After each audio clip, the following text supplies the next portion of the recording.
What exactly is a flavor profile? Well, in simple terms, a flavor profile is the combination of flavors and aromas that make up a dish. These flavors, they can be sweet, salty, sour, bitter, umami, and spicy. Each flavor has its own unique taste that can be combined with other flavors to create a complex and interesting dish. In art, there is a color wheel to help identify how colors relate to each other. In cooking, we have a flavor star for the basics, and we have a flavor wheel from anything from beer to coffee to flowers to herbs, whatever. Pretty much for anything that you can think of. But for these purposes, we're going to be talking about this one. Flavor profiles can be complementary or contrasting.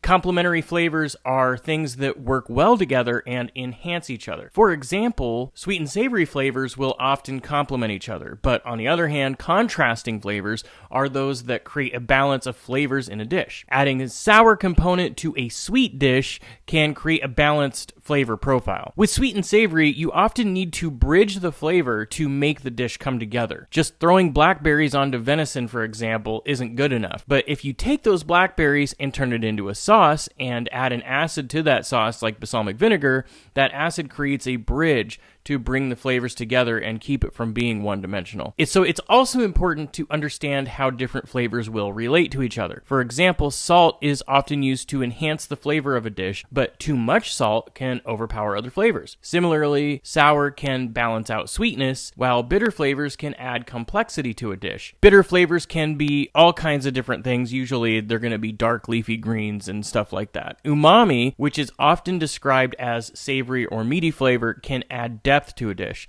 So when people say a dish is one-dimensional, they are usually referring to only one flavor being prominent. It's like trying to paint with a single color. Those of you that know art know that it's totally possible to paint with one color, but in most cases, what you would use is a monochromatic scale. So even though it is one color, there are still shades, tints, and hues that create that depth. If you create a dish where you poach a pear, for example, you could do caramelized pears and create a pear sauce, but those cooking methods and ingredients will add the depth you need. So you have pears 3 different ways on the plate with 3 different cooking methods and 3 different flavor profiles.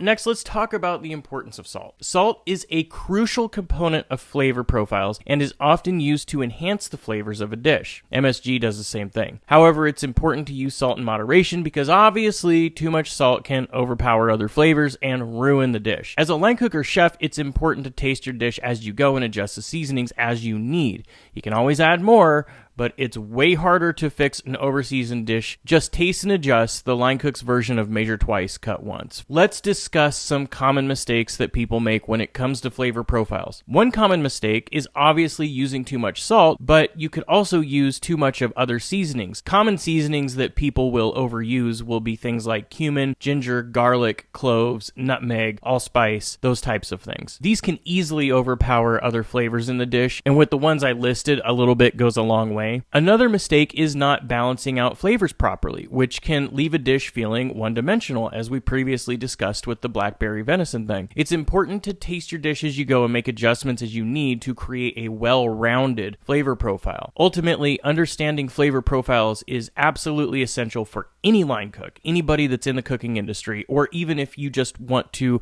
cook a dish for somebody. By understanding how different flavors interact with each other and knowing how to balance those flavors out, you can create a delicious and complex dish that guests will actually really enjoy. Remember to taste your dish as you go and make adjustments as you need to create that perfect flavor profile. This is just an introduction to flavor profiles, but there are so many other components. An easy example of this would be something like mouthfeel. You could have a whole bunch of different flavors on the plate, but if it all has the consistency of pudding, it's not going to be very good. So texture, mouthfeel, and visual appeal, because people eat with their eyes, these are all important things as well. If you want me to go more in depth on the other aspects of creating a dish, let me know in the comments. If you are new to the industry and are looking to build a career, I cover everything from knife safety basics to leadership advice. I also have line cook and chef gear in the description from my shop for more information.